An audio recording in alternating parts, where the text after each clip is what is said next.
Ahora, ¿por qué ponen un fusible aquí?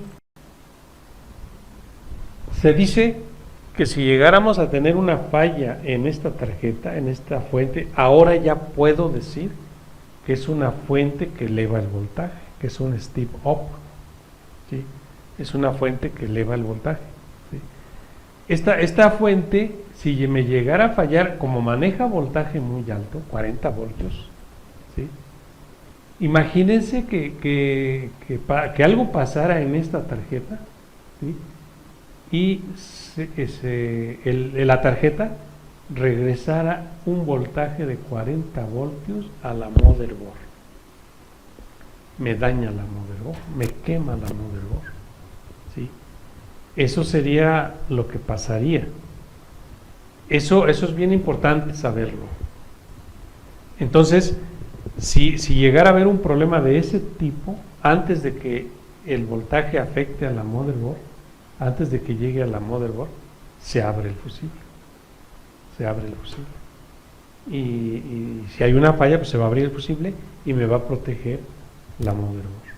Eso es bien importante saberlo. ¿Por qué es importante? Porque ha pasado en la práctica que el fusible se daña, ¿sí? Que se daña el fusible y alguien lo puentea. Y entonces, ¿qué va a suceder? Que si hay una falla, voy a dañar la motherboard.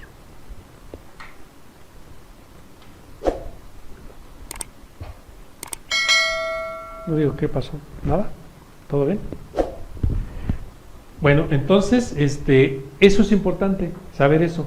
De hecho, cuando las pantallas traían inverter, cuando las primeras Sol igual traían lámparas SFL, las laptop también usan lámparas SFL.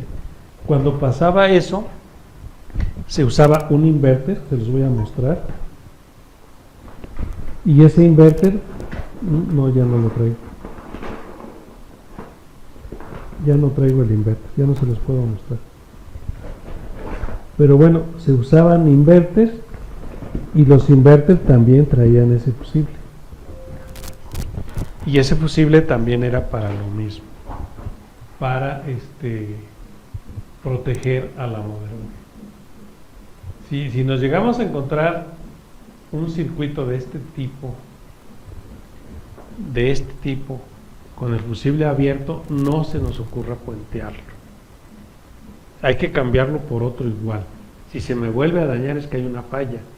Y si lo puenteo no se va a dañar y voy a dañar otra cosa. Entonces los fusibles son para protección, para proteger en este caso a la motherboard. Muy bien. Y bueno, pues ya todo lo demás pues ya lo tendríamos que revisar, checar que el diodo esté bien. Los diodos, bueno, para los que no conocen esto, mi multímetro tiene una escala de diodos para checar diodos. ¿Sí? Ahí está, aquí la pantallita me lo dice. Y el diodo por un lado marca y por el otro lado no marca. Fíjense, si yo pongo la punta negra, aquí está, esta es mi punta negra, en cátodo, aquí está el cátodo, sé que es el cátodo porque tiene una rayita, y la roja en el ánodo me tiene que marcar. Ahí está, me está marcando punto 3. Eso me está marcando. ¿Sí? Y al revés, si yo pongo la negra en ánodo y el rojo en cátodo, si el diodo estuviera afuera de la tarjeta, no me marcaría nada. Como está puesto, puede que me marque algo, pero me va a marcar un valor muy alto.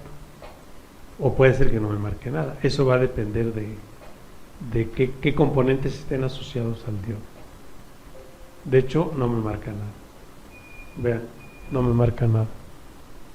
Hay ocasiones en que sí marca, pero me marca 2.1 o 1.9, 1.5, o sea, un valor muy alto.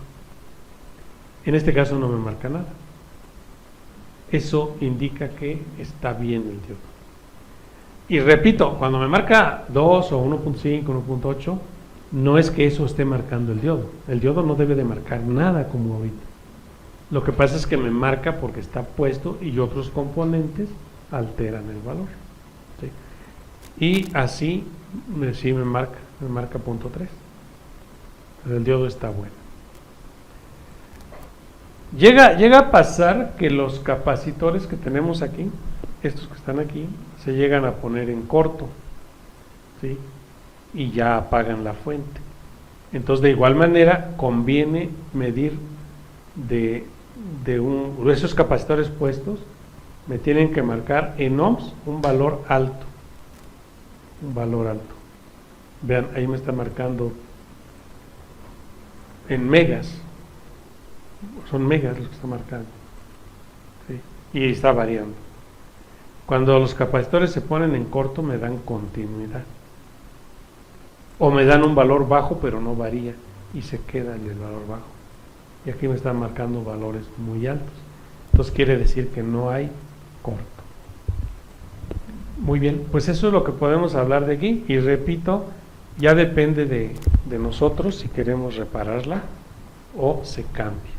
Aquí en este caso basta quitar este conector.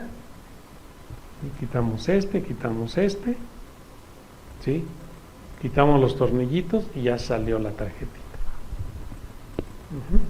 Es una fuente de 40 volts. En caso de que esta tarjeta no la encontremos, porque puede llegar el caso de que no la encontremos en ningún lado, y a lo mejor tampoco se puede reparar, porque llega a pasar que se dañó el integrado y no lo hay, ¿sí? Entonces podemos comprar una fuente de 40 voltios y adaptarla, ¿sí? Hay tiendas que se dedican a vender tarjetitas para adaptar o inverters para adaptar, fuentecitas para adaptar. Entonces buscamos una tarjetita que tenga su fuente de 40, y aunque sea diferente físicamente, pero mientras dé 40 van a prender los LEDs, ¿sí? Podemos adaptar una fuentecita ahí de 40 volts. Le ponemos sus líneas de voltaje, su tierra, su alimentación del integrado y su power on. En este caso que estamos hablando aquí, el power on saldría sobrando. Basta con el 3.3 y el 19, porque desde la tarjeta se apagan los voltajes cuando se apaga la máquina. Lo comprobamos, vimos que cuando apagamos, es más, ahorita lo volvemos a comprobar, cuando apagamos la máquina se van los 19 voltios y se van los 3.3. No en todos los equipos es así. Hay equipos que solamente se apaga el del encendido, más no el de 19. En este caso sí se apaga el 19, entonces pues de nada serviría que tuviéramos el power on. Si desaparece el 19 y el 3.3, pues obviamente las lámparas se van a apagar. Fíjense. Ahí la computadora está conectada, pero, a ver, la voy a conectar. Está conectada, pero no está prendida. ¿Sí? No está prendida. Entonces, donde ya vi que hay 19, que es en el fusible, aquí no hay nada, ¿verdad? Y hasta que la prendo, la voy a prender, llegan 19, ahí la prendí. Pero si la apago, ahí la apagué, el voltaje desaparece. Si la prendo, pues obviamente vuelve a llegar el voltaje. Los 3.3 pasa lo mismo. Ahí estoy en los 3.3 y hasta que prendo el equipo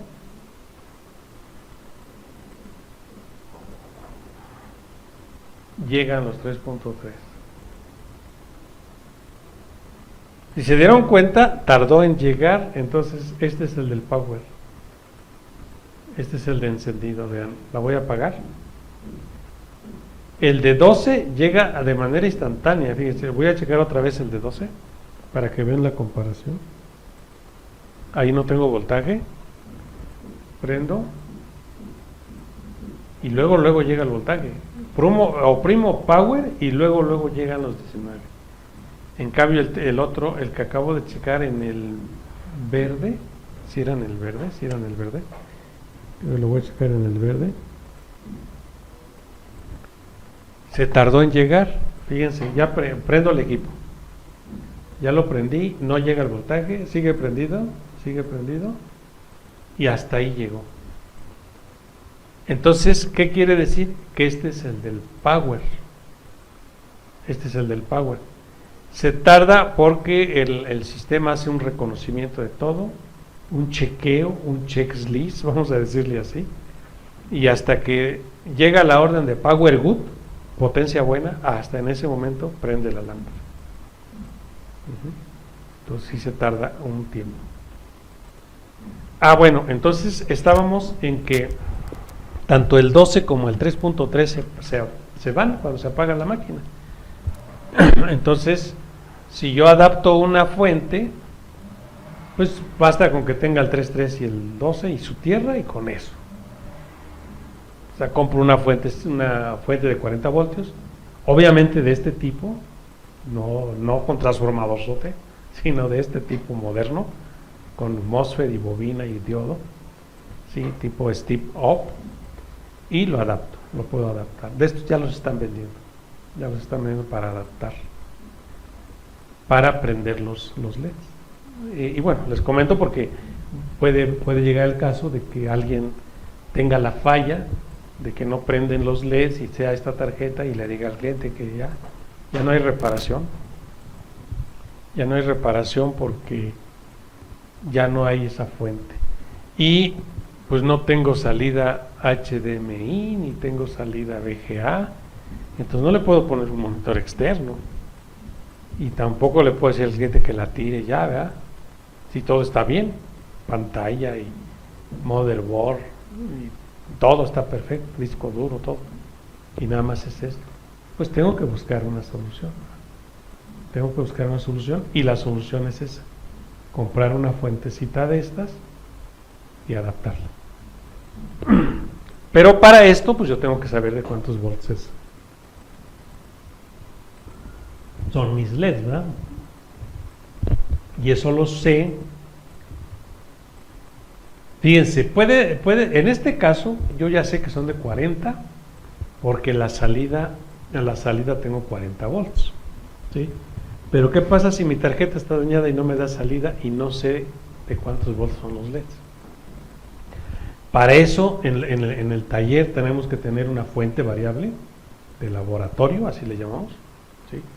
Y aplicamos el voltaje aquí, empezamos desde lo más bajo, le vamos subiendo, y cuando vemos que ya prende la pantalla bien, sin problema, y no se protege nada, en ese momento medimos con cuántos voltios prendió la lámpara, ¿sí? De esa manera. Ahora que ya son de LEDs, puedo tener mi probador incluso de LEDs, ¿sí? El que usamos en pantallas, y ya hay probadores de LEDs que en la pantalla del probador me dice de cuántos volts es la lámpara, o sea que está fácil. Claro que si no tuviera yo mi probador de LEDs, puedo tener una fuente cualquiera y lo puedo alimentar y variándolo hasta que prendan los LEDs. El problema es que aquí yo necesitaría tener una fuente pues mínimo de 40 volts, ¿verdad? Entonces mejor lo hago con un probador de LEDs. No todas las lámparas de las computadoras son de 40 voltios, que quede claro, ¿sí? Los hay de todos los voltajes. Entonces a lo mejor me encuentro unas de 24, unas de 28, otras de 30, otras de 40, otras de 50. Entonces los probadores de LED ya pueden checar pues lámparas de muchos tipos de voltajes. Ok, si el voltaje no llegara acá, ya tendría yo que revisar este cable, irme del otro lado de mi tarjeta y ver por qué no llega el voltaje. Ujú. ¿Por qué no llega el voltaje? Ujú. Ya es la tarjeta, y ahí ya sería, de hecho lo vamos a ver más adelante, en la otra, en la última sesión, ya sería con el diagrama, ahí sí ya necesito el diagrama, ver a profundidad la tarjeta madre, la motherboard. La motherboard tiene otros pequeños circuitos que no hemos tocado ahorita, que son los que conectan y desconectan a los periféricos, a los USB, a la red, al audio, a la fuente de las lámparas, prenden y apagan las fuentes. Entonces esos detallitos todavía nos falta ver, que ya son pequeños detalles que tenemos que conocer, porque son importantes. Son importantes. Entonces, si no me llegara el voltaje aquí, imagínense que llegaron los 19, pero los 3 ¿no? Pues entonces ya tendría que seguir esa línea y ver desde la tarjeta quién manda esos 3.3.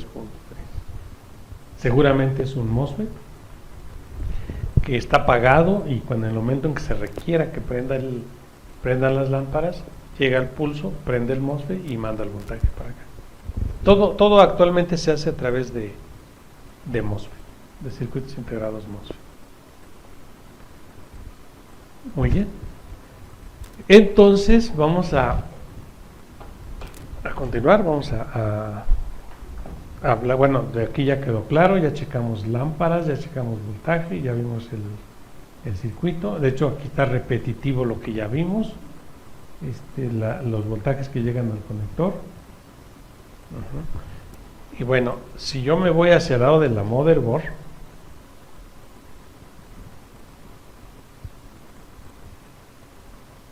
aquí tengo el conector, el cable.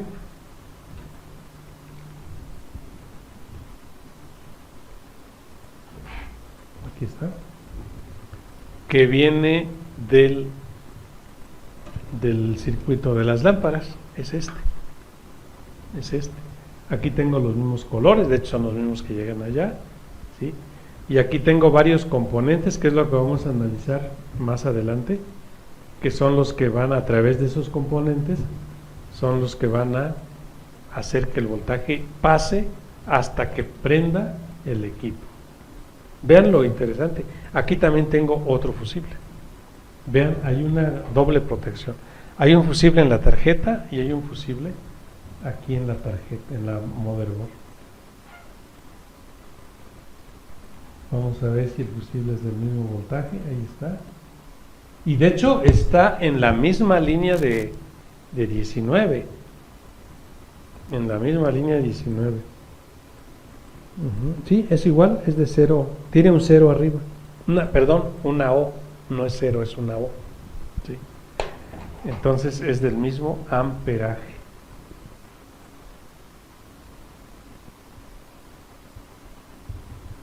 Vamos a medirlo. Tiene una doble protección. Eso es bueno, ¿no? Porque si aquel fusible resiste, seguramente se va a abrir. O viceversa. Si este se abre, si este no se abre, se va a abrir el de allá. O sea, tiene doble fusible en la misma línea. Es este. Y es del mismo amperaje. Lo vamos a poner en ohms.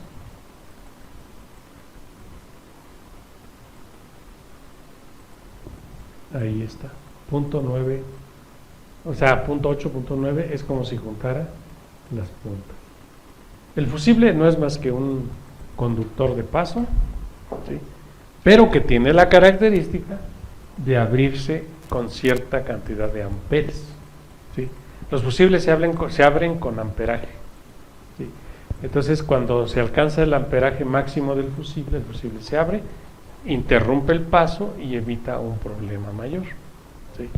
Un problema que puede ser que llegue aquí, que haga un corto o algo, o un exceso de voltaje y que vaya a dañarme allá, o viceversa, que la fuente de los LEDs tenga una falla y me dañe la motherboard. Entonces para eso utilizan esos fusibles, para evitarlo.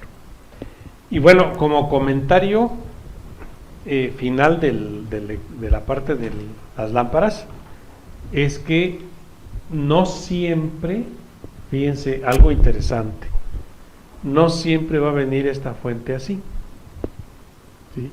No siempre va a venir así. Hay algunas computadoras, principalmente las de menos calidad,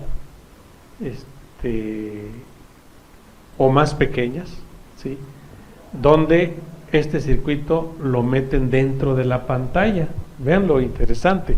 Entonces los 19 voltios, ¿sí?, los 19 voltios llegarían por el flexor de la pantalla, por este cable. Este cable es el que va a la pantalla, al display, ¿sí?, por aquí donde checamos los 5 voltios, aquí llegan las señales de video, ¿sí?, y en equipos donde la lámpara viene adentro, más bien la fuente, las lámparas siempre vienen adentro, ¿no? La fuente que alimenta las lámparas vienen en la pantalla. En esos equipos, por aquí llegan los 19 voltios, por este cable. Se hace un poquito más complicado porque cuando tengamos un problema de pantalla oscura, pero con video, tenemos que desarmar el equipo, sacar la pantalla y checar el circuito que está dentro de la pantalla. Generalmente va en la placa de la misma pantalla. Y por eso hay técnicos que cuando tienen ese problema de lámparas, le dicen al cliente que tienen que cambiar su display. Y obviamente si cambian su display, pues se corrige el problema. Porque dentro del display está el circuito que alimenta los LEDs. Aquí no es el caso, esta es una ventaja porque está afuera y puedo yo repararlo, cambiarlo, etcétera, hacer pruebas que yo quiera. Muy bien. Bueno, nos queda algún tiempo todavía.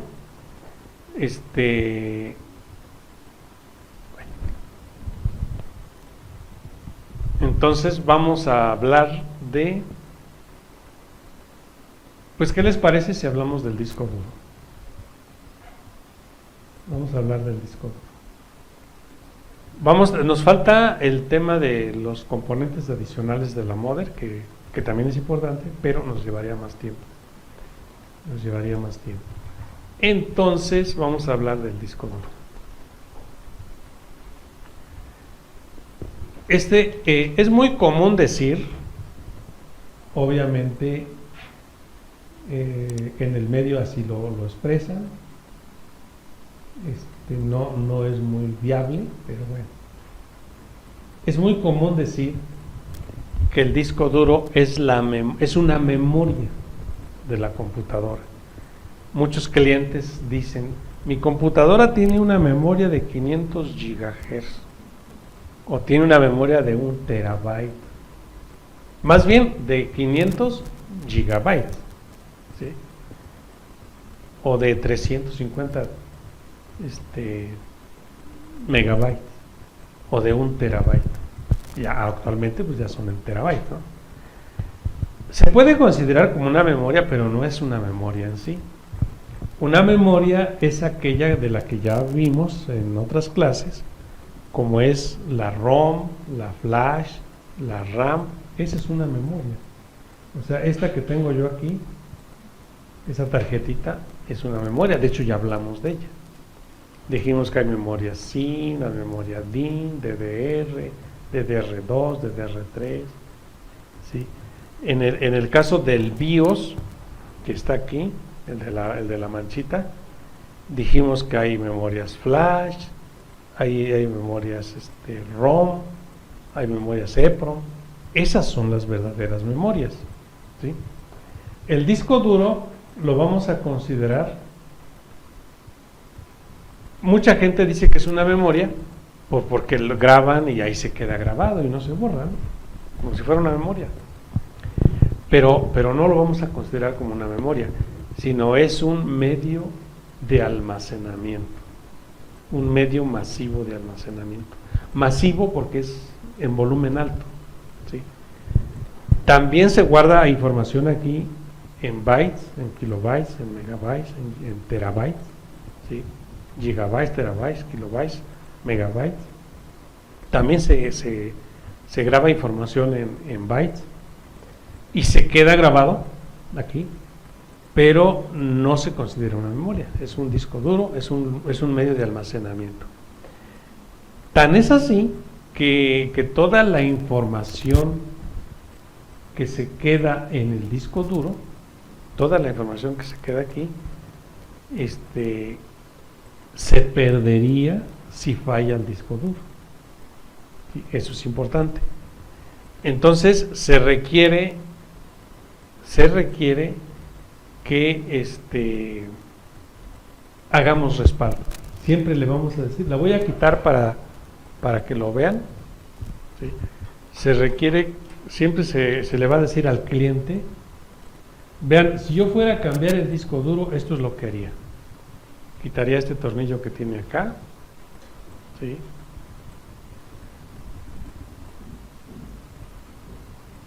Vamos a ver si tiene otro por ahí.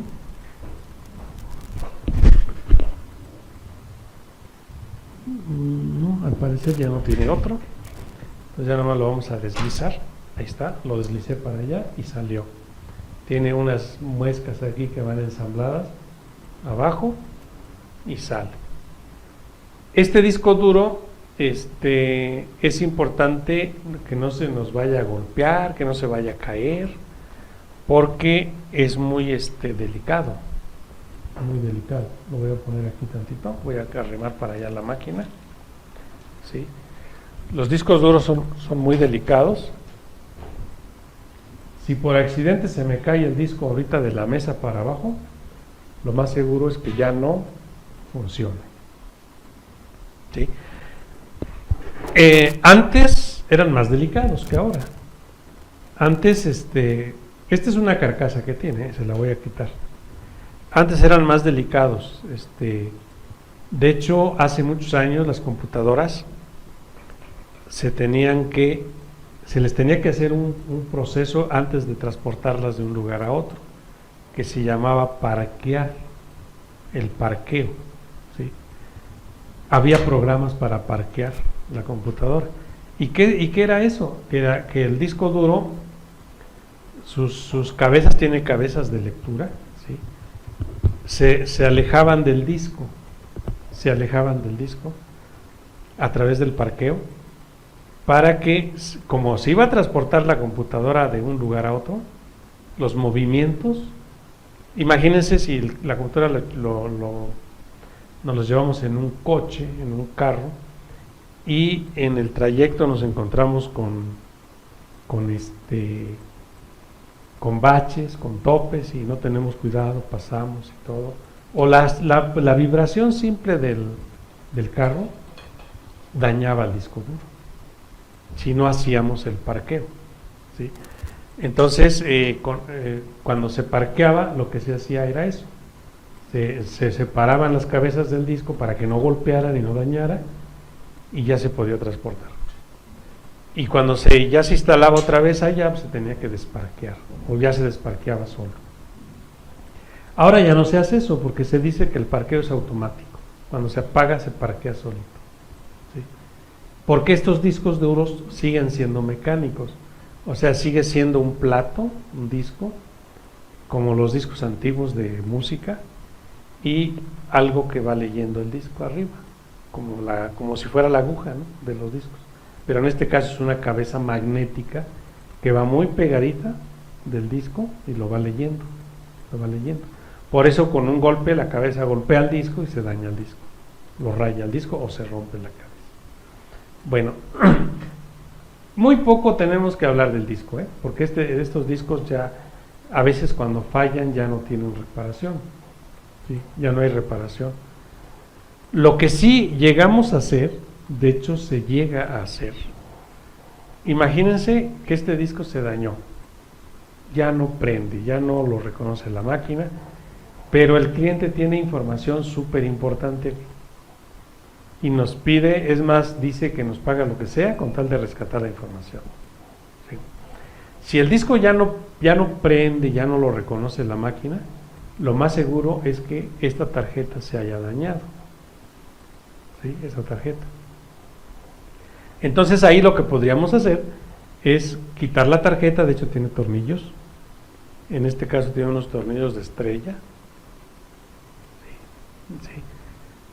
Quitamos la tarjeta y la podríamos cambiar, pero el requisito es que sea de otro disco igualito, o sea, misma marca, en este caso es un Western Digital, ahorita vamos a ver las características, ¿sí? Tiene que ser igualito, es más, a lo mejor seríamos capaces de comprar un disco nuevo, ¿no? Ir a comprar un disco nuevo a la tienda, quitarle la tarjeta y cambiársela al disco que está dañado. Y solamente así se podría recuperar la información. ¿Sí? Pero ahora en la actualidad a veces ya ni así. Entonces ya por eso tendríamos que decirle al cliente que respalde su información.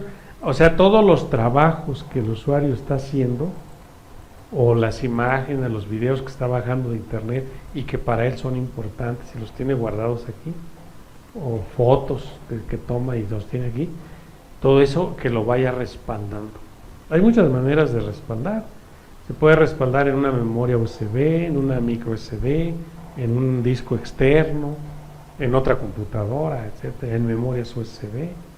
Entonces, ¿para qué? Pues para que en el momento en que se me dañe mi disco duro, pues no tenga problemas con la información, ya la tengo guardada. Ahora tenemos la ventaja también de respaldar en la nube.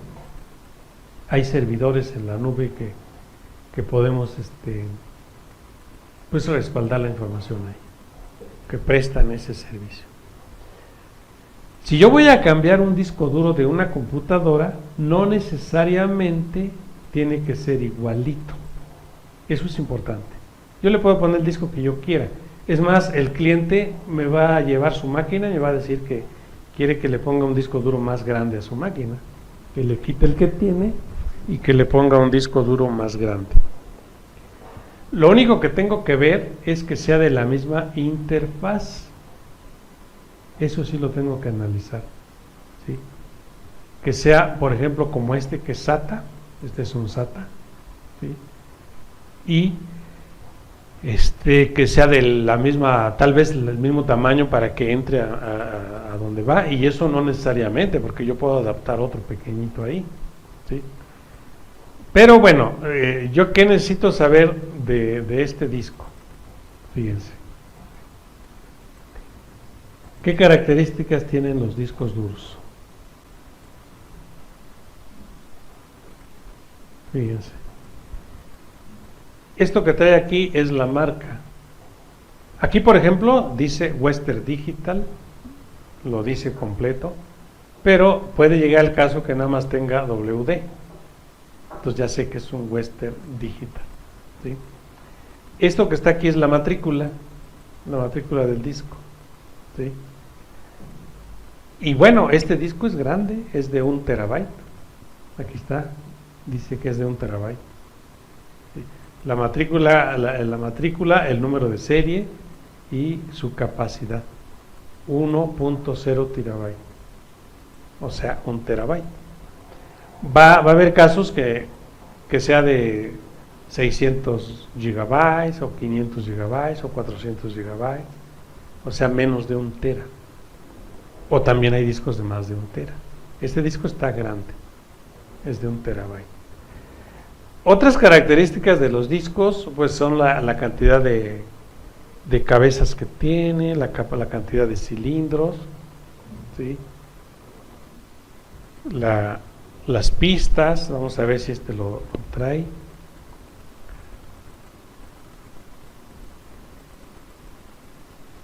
No lo trae.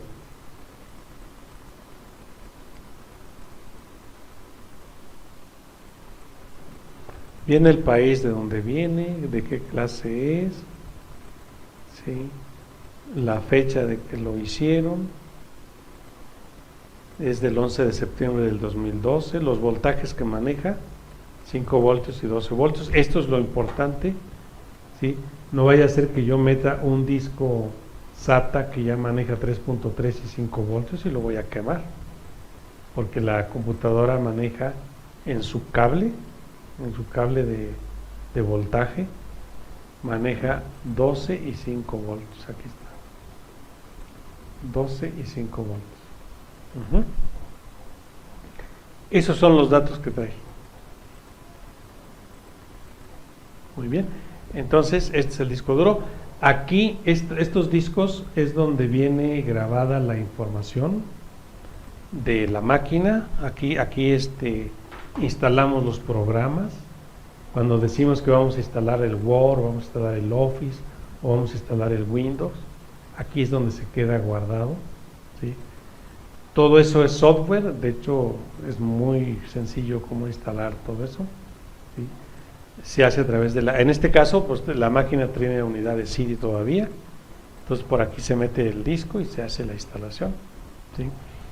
Si la computadora no tuviera CD como las nuevas que ya no traen, pues se hace con una unidad externa por USB. Aquí por USB se mete una unidad externa y por ahí se instalan los datos.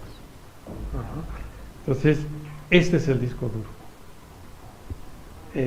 Obviamente el disco duro falla mucho también por los movimientos, por el tiempo, y hay que estar respaldando la información. Hay muchas marcas de discos duros, no solamente hay Western Digital, ¿sí? La marca que se recomienda, bueno, que se ha recomendado todo el tiempo y que es un disco muy bueno, es la marca Seagate. Seagate, se escribe Seagate. Los que traen Seagate son buenos discos. Western Digital, hay Samsung, hay muchas marcas, ¿sí? Entonces, este es el disco duro.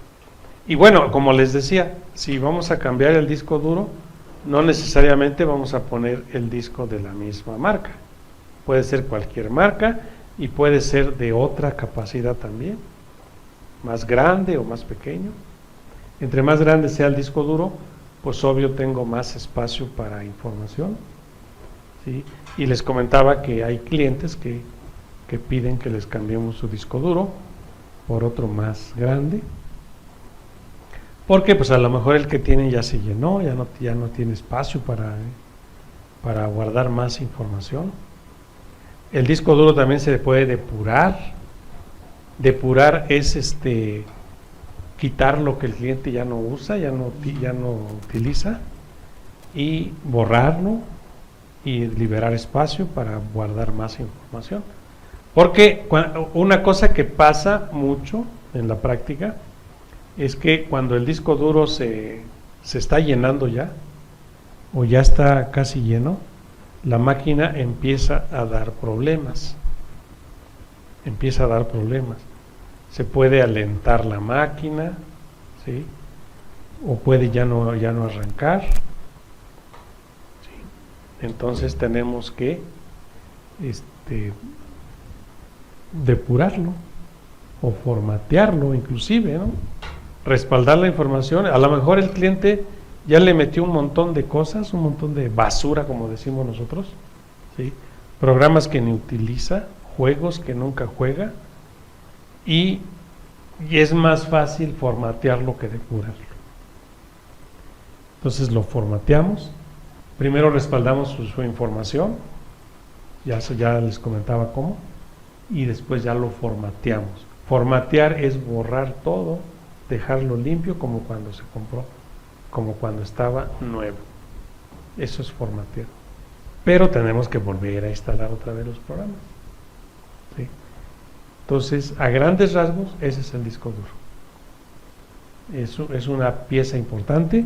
Una computadora sin disco duro no sirve de nada, porque no tendría Windows, no tendría nada, no tendría sistema operativo. A lo mejor nada más prende el logotipo y hasta ahí se queda, ¿sí? Entonces el disco duro es importante. Por eso cuando el disco duro falla, pues simplemente prende la máquina y nos marca el error de no system, no sistema, o sea, no hay sistema operativo. No necesariamente esa falla, hay muchas fallas. Puede ser que la falla el disco haya fallado en una parte donde está un programa específico, el Acrobat o el Word o el Excel o algo, y ese sea el único programa que me dé problemas para abrirlo o que me marque error. Ya dependerá del disco duro. Y bueno, para finalizar el tema del disco duro, hay programas también para reparar el disco vía software, ¿sí? Y programas para formatearlo, para escanearlo, para ver qué falla tiene, qué sectores dañados. Es un tema muy amplio lo del disco duro, ¿sí? Hay programas de software para diagnosticarlo y para repararlo incluso a nivel software.